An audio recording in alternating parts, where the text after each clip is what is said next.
Lane's DJ Absolute. Shout out to Rap Sheet DVD. Shout out to Rock the House. Shout out to Real Toronto, which is like Real Foundation.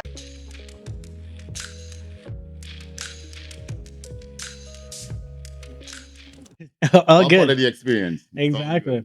All good. Ready? Awesome. I don't think you can nail it like that. Let's try though. Let's try it. Hey, we're here. I'm excited. Ladies and gentlemen, Good television. good television is what we're all about. High energy is what we're all about. And I'm super excited to be sitting down here today with the man, the myth, the legend, Mr. Rock the House. I've had the pleasure of knowing this man for the last 11 years, but more importantly, trusting this man the last 11 years. As we all know, the way you look is also based on the way you feel and is one of the first things that people actually judge when they see you. So me trusting this man for the last 11 years just tells you how great of a business he has, the quality that you get when you get to meet this man, and just in general, what I think of this man.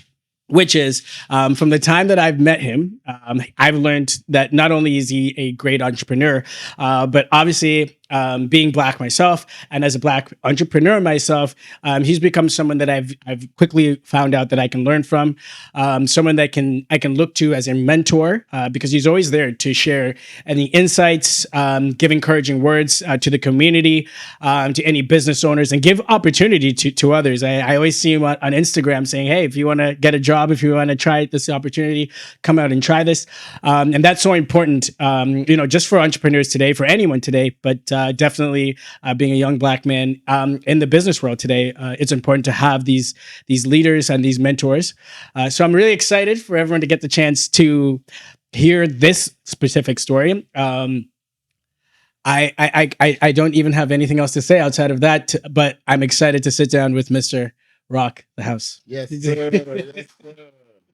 Before Yes, we sir. even start, it's a pleasure, it's an honor. Mhm. All right, soon to be the #1 podcast. All right, how to be successful or how to make it in Toronto and also worldwide, but how to make it in Toronto, soon to be the #1 podcast in the world.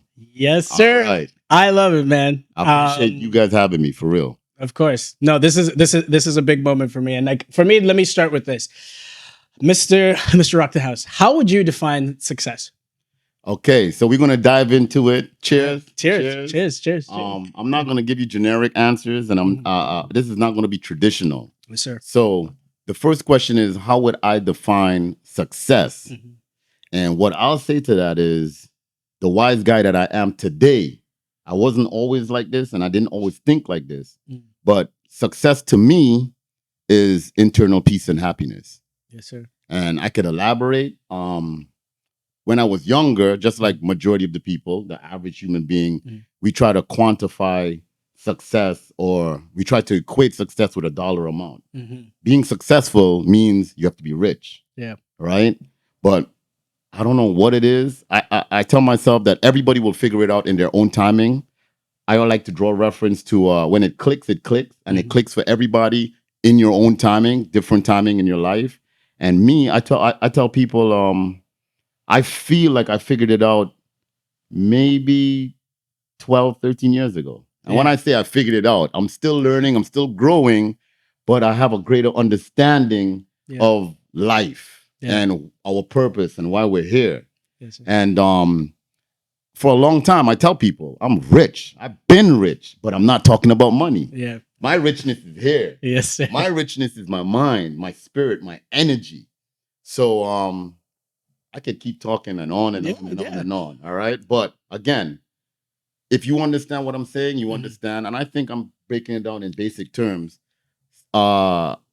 Internal peace and happiness. Yes, sir. If you have that, you, sir, you, ma'am, whatever you are, you're successful. I also draw reference to there's a guy who's probably a janitor, or it doesn't even matter, or he works for the city, and he has an apartment in Scarborough or wherever, Jane and Finch, or in the West End.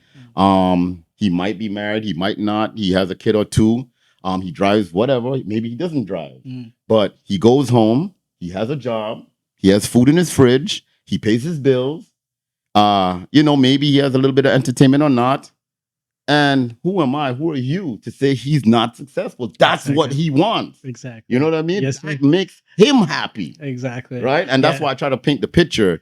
You know, he lives in an apartment, the old ones, you know, the bigger ones. The old apartments, by the way, Yeah, were the bigger exactly. ones. Yeah. All right. So, and I'm closing my eyes, I see Scarborough for some reason. I don't know. So he lives Markham and Shepherd. And, you know, he has his job. Maybe he makes, I don't know, 30, 40, 50, 60,000. Again, his bills are paid. Maybe he drives. Maybe he takes the bus. Maybe he drives a Civic, a Honda Accord. It doesn't matter. Yeah. Like, he's a successful man. I totally agree. I think it's like, I love that answer because like for me, and especially we're starting off, I definitely did view success as a dollar amount. And I think it's just natural when you're Right. coming up because the world is Right. all about consume, consume, consume. Right. But you're right. I think for me, the older I've gotten and the more success that I have experienced in my life so far, I've understood it's about, you know, like being at peace, you know, like having your bills paid, being able to hang out with your family, go have a nice dinner, whether it's like with your girl or take your parents out. Whatever you decide, You know what I mean? whatever you decide to do with your Yeah. time, Yeah, if you're able to do it. exactly. I mean, you know, Yeah, that's what it is. That's the definition. Of Right? And success. again, I wasn't always like this. I had to learn just like yourself. Yeah. This is really what it is. For So- me, Yeah. that is. So where did you think, again, it's like when you started to, or let me start, is like when you started to change that perception, like what was your first kind of like look at success? Like, did you start, like, obviously we're talking about in regards to like, let's say when money was the thing that was probably the thing you wanted to be successful. How did that start off? What were you doing at that time? And how did you get started? I'll give you a quick little story again. I'm a storyteller, by the way, professional storyteller. My energy was always, yes, focused on the money. I want to be big. I want to be famous. I want the jewelry and the cars. And I remember, shout out to my brother. My brother, you know, very educated individual. One of the smartest guys I know, other than my dad who passed away. But my brother, one time we were having a conversation and he sat me down and he was like, listen, stop chasing, you know, this facade. Stop chasing this fame and this money. Do whatever you're doing and do it properly, and the money will automatically come. Back then, this is about 20 years ago. Yeah. I did not get it. I looked at him like, oh, damn, you're retarded. Yeah. You know what I mean? Yeah, exactly. You are retarded. Yeah. Now looking back, he's totally right. So again, what was the original question that you asked me just now in terms of where did you get started, or what was it that got you started? So again, just like the average person, I have a deep story. A lot of people do know my story. Some people don't. I've said this on other numerous podcasts before and interviews and radio stations and whatnot. My background is really music. All right. I'm not proud of it, but I only went to high school. I never went to university or college. So I like to say I jumped off the porch early, right after. And I grew up in a household with both mom and dad, Trinidadian parents. Yeah. And my dad was pretty strict, Yeah. economical, driven. Read, go to school, university. I didn't pick that path. My brother did, my sister did. Yeah. I was the black sheep of the family, by the way. I know that. Yeah. And again, I jumped off the porch, went out there into the world. And yeah, money, fame, being influenced by the music, being influenced by music videos, being influenced by Much Music and BET. And so I used to be a DJ. I had numerous names. That's where I got the name Rock the House from. But I was Degree, I was Plug Scratch, many names. So being a DJ, and trying to be the best DJ out there, I started doing mixtapes. I've been on numerous radio stations. I've been on television, numerous network stations. I saw it in Rap City. I remember that. Right. Which is one of my maybe biggest accomplishments looking back. And again, I also used to make mixtapes, mix CDs, which I took to the streets. And I used to do hand-to-hand sales. Yeah. And I did this worldwide. Yeah. Like I went to Miami. I went to England. I went to New York City. I went to Atlanta. I used to walk. People know. I like used to guerrilla marketing, like handing out guerrilla marketing, street team. I'm the head of the team, pushing my own brand, which was Rock the House, DJ Rock the House. Yeah. And not to say too much, but I sold hundreds of thousands of, I'm not even over exaggerating. Yeah. And then there's a story behind that too as well. Yeah. So I sold hundreds of thousands of my mixed CDs, my name, worldwide. Yeah. And again, that's when, you know, the money started coming in. Yeah. My name started getting bigger. Opportunities started coming. Yeah. So that was my introduction. Yeah, I was gonna say. So you're saying, like, because I wanted to back this up because I feel like there's a lot of people who may also be in your shoes because you're saying you didn't take the university path. Right. So interesting enough, so it's like if you look at almost apart from one black billionaire, every other black billionaire never went to college either. So just so you know, it's like you're not alone. And in fact, most people who actually do make it, or if you look at most of the most successful people from Bill Gates, Mark Zuckerberg, almost everyone drops out because you have to understand education teaches you to think in one way. Right. Most entrepreneurs, you think your own way. So just to add that in. But with that, let me ask you, which is it's a similar story to mine because for me, I was also grew up in a household where like my parents were like, you have to read, you have to go to university. If you didn't go to university, you're out, you know, type thing. And so it's like I went, and I feel like I went based more so on that aspect. But I always wanted to play sports, so like sports was more so where I wanted to go, and I wanted to go down that road. So for you, obviously picking to go, you know, with the music side, not going into university, like, did you have support from your parents, or you know, who helped you to get started down that path, or was it just something? I'm glad that you asked me that question too, because to be honest, in the beginning, I had no support.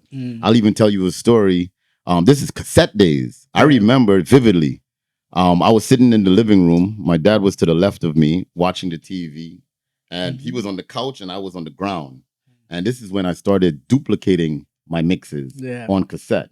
I think I had maybe 20 cassettes. I didn't have money back then. So I went and I bought 20 cassettes. I had the master and I was duplicating, which I did. And I had the sticker and I was assembling for me to go to school, high school, because that's where I started. And I'll walk around and try to sell it. $5, $5, $5. I had money to buy beef patties and fries and gravy, right? But you know, God bless his soul. I remember my dad looked at me and he said, with his Trini voice, deep Trini voice, he said, boy, what choppiness you doing, boy? You know what I mean? He said, basically, why you wasting your time? You know what I mean? And I remember looking up at him, and in my head, I'm like, this guy don't get it. You know what I mean? And very quickly, 6 months, a year, now I'm getting booked all over the world. I'm traveling. Now my father is seeing me on BET television. And then, that's my son. You know? That's my son, you know? You know what I mean? So in the beginning, no. But when they seen that I was growing and I was expanding and I'm traveling and now I'm making money to be able to give to my mom and dad towards bills, is when they basically kind of shut up. And then they kind of let me do my thing. They saw the hustle, right? They seen the huge potential. Because in their eyes, I was becoming, you know, somewhat of a local celebrity. Exactly. You know what I mean? So what do you think drove you, like, during those times? Or at least it's like, because it's like, you know, I can only relate an experience like that, or not to even relate it, but it's like when I first started Talkative, which would be the first company that I was a partner in. And of course, when you start, you're not getting paid, you know what I mean? And like, for me, it's like, I'd walked away from a job for other reasons. I dealt with a little bit of racism there, but we'll jump into that later. And then went on to start this new project. And when you're starting, and obviously it's like, you're paying with your savings, you're living on that. And then you're basically working every single day. You're not getting paid for it. So you kind of have to really be driven. And then you're starting a new company. So it's like, you're not getting a lot of yeses. A lot of people don't know who you are, so they don't care.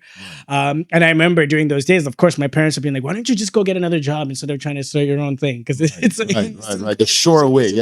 Right? Go to work, get a paycheck. And for me, it was one of those things where it's like, for some reason, you know, like I was like, I have to do this because it's like, I feel like it's the best way that I can truly prove to myself that I know what I'm doing. Do you know what I mean? So it's like, that was one of the biggest things that drove me. So it's like, in that time when like you were kind of going through your cassette phases, there's no support from your parents. Like, what are the things that, you know, kind of kept you going? One, you know, I was born on Christmas Day. I'm Capricorn. I'm Capricorn. Awesome. And to me, I don't think anybody wakes up wanting to be a failure or a loser or a bum. Lack of better terms. All right. No disrespect to anyone. But for me, failure was never an option. So, and passion. I had a genuine love for music. And you know, that's again, I have stories for days. Going to concert in Trinidad. My mom took my brother, my sister, and myself. It was a Ron DMC concert.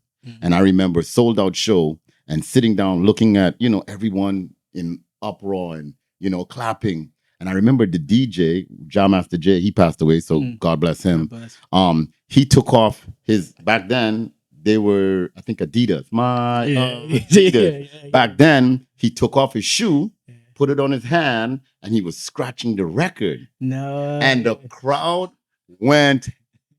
I'm young and impressionable. I'm probably maybe 7, 8, 9. Yeah. You know what I mean? And I remember the crowd going crazy. And that was the moment I said, I want to be that guy. Yeah. I swear to God. So that right there was my influence. I started, my dad had his little record players. I started scratching. I broke all of his needles. Back then it was needles. Yeah. They don't have that anymore with technology and whatnot. Yeah. And you said it in the beginning, no money, night and day, come for food, night and day. I'm not even eating. Yeah. I'm just in my bedroom with my little system spinning records. And I used to take my little money and run downtown and buy records. Yeah. And I practiced and practiced and practiced. And that's how I became good at what I do. Yeah. I'm actually really good at it. Yeah. I'm not trying to brag or nothing like that. I'm just being honest. Like all those tricks and Other than scratching, those, I can do all of that. That's right? dope. Yeah. Which is to some people, it's amazing. Like, damn, Rock, we never knew. Yeah. Right? So the passion of music and me wanting to be successful at what I was passionate about. That what drove me. Sorry. Yeah. That's about it. Yeah. So let's start here. So what was your, what would you say is your first major success that you experienced? It was obviously being a DJ and the music scene. Right. For different terms, I'll tell you, was being in a smoky basement with a bunch of my friends. Because, a lot of those guys, I don't smoke. Again, no disrespect to anyone. A lot of my friends do. Yeah. I always crack the joke that, damn, so much stress I go through, I think I'm going to start smoking. Yeah. But anyway, being in a smoky basement, having drinks, I'm approximately 19, 20, and Rhapsody the Basement. Yeah. And I remember sitting down, I looked around, Big Tigger in the basement, and I sat around, I looked around. A lot of these guys, that's all they do. Smoke weed, play video games, get drunk. Yeah. I said, guys, I'm going in the basement. And everybody started laughing. Like, man, shut up, man. Yeah. And, it's a long story, so I'll try to make it short. It took me maybe a year. I got on the basement. Yeah. How I did it was going to New York and trying to get to know people. There was a show called 1 and 6 Park. Yes. I remember. We're talking about BET, and especially at this time, 106 and Park and Rhapsody in the Basement were two of the biggest shows, and you watched every day. You know what I mean? And again, some of your audience might not even have a clue. They might not have a clue. But then it was huge. Right? Huge. Unheard of. AJ and Free. You get it. Right? So the fact that all my friends laughed at me and they said, shut up. Yeah. And I said, okay. Yeah. And back then, because I was selling the CDs and whatnot, I was distributing and shipping boxes. Again, thousands. So you're going to New York? I'm going to New York every 2 weeks. Wow. I used to go to New York every 2 weeks. Yeah. So, distributing and collecting and then buying stuff over there, shipping it back here, selling. I was always a little entrepreneur. Yeah. Right? And 1 and 6 and Park, stupid me, I'll never forget this. 2, 3 in the morning, I got up. I had a rental. I drove around looking for the address 1 and 6 and Park. Yeah. 106 and Park. Yeah. And I remember there was some guys outside. I looked and I said, buddy, because they're like, yo, who are you? Ontario plates. I said, please, no disrespect. And I'm not trying to whatever. Yeah. I'm looking for a BET. Yeah. And they started laughing at me. They go, this is Harlem, by the way. Yeah. They go, BET. Yeah. And then one guy knew, he said, BET is in Washington, D.C. That's when the main head office was in Washington, D.C. That was a flop. Okay, I went back home because now this is my journey. I'm trying to find this place in the night because I'm planning to go back one day in the day. Yeah. And I remember going, getting rejected, getting rejected, going. Who do I talk to? Yeah. One time I had my cousin with me. She owns a salon in Brooklyn. Monica's is the name of it. And she was with me. And I remember, and she's an attractive young lady, whatever. And I remember I went down there again in the daytime. She was with me. And one of the guys walked out and he was looking at my cousin. And then she asked him, hey, this is my cousin from Toronto, Canada. He wants to meet. And then he said, oh, okay. And then there were two individuals walking out the building at the same time. Yeah. By the way, this is about the fourth or the fifth time me trying. Yeah. So this is 4 or 5, 6, 7 months later. Yeah. Right? Going down to New I'm York. going and trying and getting rejected and not knowing who to talk to and whatever, because I'm busy doing my thing. So that was my side project. And at the same time, when the guy was talking to my cousin, there was two individuals walking out, executives for BET, and he goes, "Oh, talk to those people right there." Yeah. And I remember, young, foolish, whatever. And there was a guy named Emo. I ran up to him, talking to him. "Hey, man, I'm from Toronto. I had my CDs with me. I gave him one. Yeah. I said, "Listen, man, I'm trying to, be on BET." We did that. And then I said, "Hey, man, I'll do whatever. I'm willing to pay you." Yeah. I seen his eyes lit up. He said, and then quietly, he, boom, take my number. Whatever. Yeah. And I can admit all of this now Yeah. because this is years ago. There's no shame in my game. Yeah. We worked it out, man. And he called the figure. I paid him. Nice. And in doing that, it's good but bad because you should never lead by money. You should try to do things. This is my opinion. You should try to do things organic. Yeah. All right. But sometimes you got to do what you. Well, it's part of the game. You got to play the game, right? You just nailed it. Right? You just nailed it, right? And again, we got on the phone. We negotiated. Boom. I gave him the money. And he said what to do. Hey, bio, this, that, boom, send it in. Back then, fax it in, email it in, whatever. And before you know it, a month after that, I'm on a plane because I had my first booking. Yeah. And then because now they're seeing me, and I did develop, although it started with the finances, me and him, we developed a relationship. Yeah. So I could call him on the phone now. "Hey, by the way, I want to come on again. Hey, by the way, I want to come on." I was on there maybe 12, 13 times. Wow, really? Yeah. And I was the only one from Canada at the time that was on a huge network, television network, such as. So I was in millions of homes. Yeah, exactly. Millions. We're talking Rap City in the basement. Right? Millions of homes, people on their television seeing me. Yeah. And I went through trials and tribulations and getting big headed because I thought I was a celebrity. You know what I mean? And opportunities started coming because look, Rap is on TV and now people are booking me. Yeah. And I remember one time I was always, again, I'm not trying to, but I'm taking my credit. Get your flowers. Somewhat of a genius back then. I'm a genius now. Back then, I was a grooming genius. Yeah, exactly. I wore a T-shirt with a toll-free number one time. All right? Yeah. And then I said it. "Hey, man, I'm Canada's #1. Give me a call toll-free." Yeah. And I had to hire like a receptionist to receive all the phone calls that we were getting back then. And I don't think I did a good job. That's no but way. People started calling me from all over the world. Yeah. And now I'm flying to Vegas. I'm in LA. I'm in Miami. Teaching. And that's amazing. So that was your first kind of like marketing campaign. That was my first big accomplishment. Yeah. You asked me, you know what I mean? Yeah, exactly. And that was it. That's amazing. No, I love how you. I got millions of stories like this, by the way. We're gonna definitely have you on to tell more and more. Right. But I was loving it because I like how you say. I mean, to me, I loved how you said it's like like the younger me was a genius and I'm still a genius, right? Because it's like for me, I can tell the younger me was a brewing genius. Yeah, for me, I can tell you definitely is like. I look at my younger self and especially where I am now, which is where it's like the younger me was just like hustle. You know what I mean? Like I was willing, like I was the type of guy where like I would walk in, I've always worked in sales. So for me being, and like, I think you said this when you walked in, is like having the gift of the God, being able to talk. Right. It's one thing, it's a skill. Muela. Mama guy. This guy's the #1 mama guy at all my Trini people out there. Right? I thought I was good. This guy is better. Oh, I appreciate it. No, but like it's like for me, it's like one of those skills that you naturally have, and then like obviously in terms of being an entrepreneur, you go with the things that you're naturally good at, and then you kind of build on that and how to be able to better communicate, how to understand how to actually give information and relay. But like when you're young, you need to have that kind of hustle mentality, right? And when you're working in sales, it's mainly like they'll give you like a phone and be like cold call like 100 people. Right. So you just sit on the phone and go. Right. And I think it's like at that point is where I really started to sharpen my skills. But let me get into this question with you. I wanted to ask is, did you have any major like or any mentors or any influences in your life that played a part in kind of helping you get to where you are? That's a great question. And I will always tell anyone, if you're serious about being a young entrepreneur, starting entrepreneur, I think it's so important to have mentorship. And to answer your question, yes, I did. He also passed away. sorry to hear. Rockwell. His name was Steve Rockwell. Mm. He owned the notorious, famous jean store downtown. Yeah. All right. He used to be at the corner of Dundas and Young, where Yeah. the Dundas Square is. Yeah, yeah, right But there. they tore it down. Before there were buildings there. Yeah. All right. When I first moved to Canada, when you drive by, he used to hang clothes outside.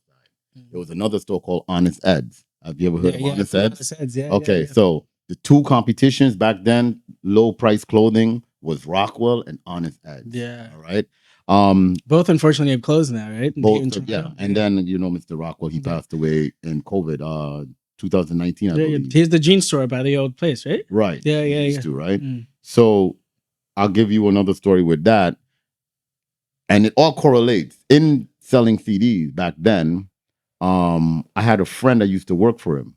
Her name is Shanoa, by the way. Shanoa, young girl, she passed away like a year, maybe 2 years ago. Oh, I'm sorry. But I had a friend named Shanoa that I used to visit that used to work for Rockwell. So I will come downtown on my grind, on my hustle, and then she will call me, hey, what are you doing? I'm right around the corner. I'll come by and say hi.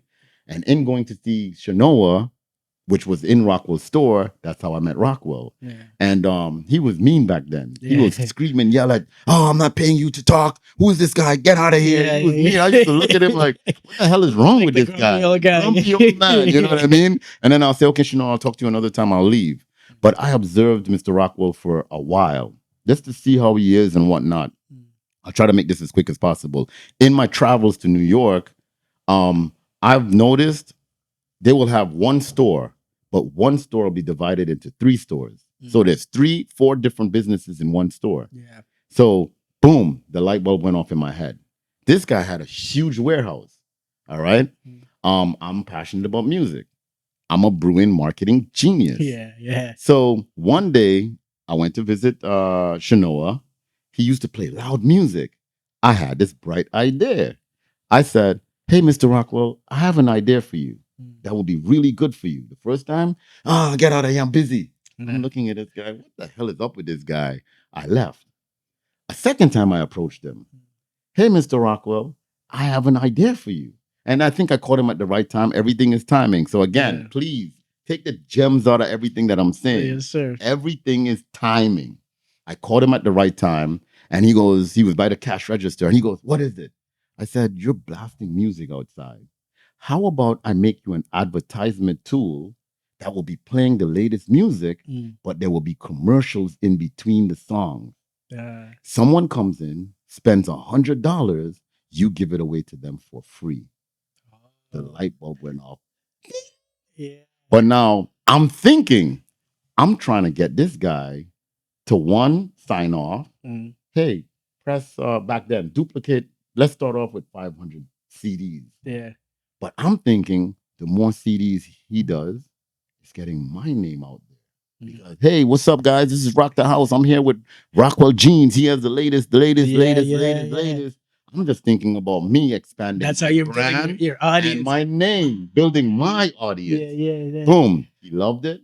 Signed off on it. I paid for everything. Yeah. Again, it's all how you go about it too, right? Yeah. I paid for. I didn't ask him for money or anything. I went. He wanted it. I did it. He loved it. He called me again. Hey, let's do another 2,000. Okay. Yeah. Boom. He loved it. Yeah. Please, I have to tell you this story. He loved it. I did another one. Hey, let's do 5,000. I'm just getting bigger and bigger and bigger. Now, other stores and companies started calling me. Wow. Hey, we noticed Rockwell have this thing. So all the clothing stores started calling me. Even in the Eaton Center, there was a point in time I will walk through the Eaton Center and there will be different stores simultaneously. I'm hearing my voice. Yeah, no. Or people will be walking through saying, yeah. Rock, yo, I'm hearing Rock. Yeah. Every day people will be texting me. That's awesome. But let me show you how brilliant Rockwell is. Rockwell realized what he was doing. He realized, and back then I'm spending maybe $1 on a package. I'm charging him $3. Yeah. So not only that, I don't care about the money. I'm really caring about expanding my brand. The money's gonna come. Rockwell realized what I was doing. And then he went and he bought a duplicating machine and started making it himself. cut me out. Yeah. I had a good run, and he Yeah. cut me out. Yeah, exactly. But I didn't care because again, I had all these other companies and whatnot. So long story short, that's when I developed a relationship with Rockwell, and we actually became really, really good friends. Yeah. And I'll call him like my uncle. Yeah. And then he was an imam, he was Muslim, so he was very disciplined. He wouldn't drink alcohol, he doesn't party. And now looking back, he really didn't have much friends, although he was super successful. And he used to call me like, "Hey, this is my nephew." Oh, You know what I nice. mean? Yeah, you And develop that rapport. a lot of the times when he was bored and he didn't really have much friends, he would say, "Rock, let's go have coffee." Yeah. That was his thing. Rock, meeting, coffee. And I would sit with him sometimes 2, 3 in the morning. He used to live on College and between Church and Young, Carlton Street. There's a condo building, and downstairs I think it's a Denny's. Is it a Denny's or there's a breakfast place? I think it's a breakfast place, but I'm Right? not sure. Yeah. He used to live above, so we would always meet downstairs. Yeah. And sometimes he would fall asleep because it's 24 hours, and we'll be sitting there. And my point is, him being way older, he's went through 2 bankruptcies, he went through 2 marriages. This guy was so intelligent and so wise because he's been there, done that. Made a lot of money, lost a lot of money, and that guy taught me a lot. Yeah. And I would like to say, other than my dad, Mr. Rockwell was Mr. like a Rockwell's true probably mentor to me. Yeah, that's amazing. I'm gonna end with this one. So I usually like to say, what are 3 key things you think every person or any entrepreneur out there needs to have to be successful?